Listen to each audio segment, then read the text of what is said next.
Boneka ni dijumpai oleh seorang lelaki Australia yang bernama Kerry Walton pada tahun 1970, di mana dia terjumpa patung ni dekat satu rumah lama yang terletak di Wangga-Wangga, New South Wales, dan dia ambil dan bawa pulang ke rumah.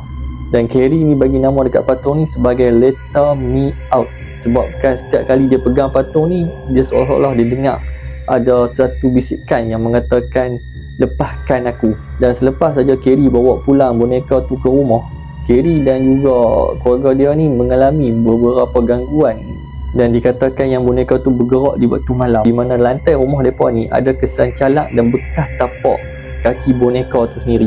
Dan di mana dekat rumah Kerry ni ada seekor anjing, di mana setiap kali dia tengok patung tu, dia akan rasa ketakutan dan juga mula agresif untuk lari daripada patung tu.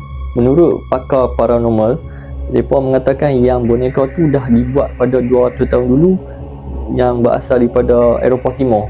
Dan mereka juga mengatakan yang rambut boneka tu berasal daripada rambut manusia sebenar, dan badan kayu dia tu dibuat daripada kayu keranda. Sebabkan tu Kerry cuba nak buang boneka tu tapi tak pernah berhasil, di mana setiap kali dia nak buang boneka tu akan ada nasib malang yang menimpa dia dan juga keluarga dia.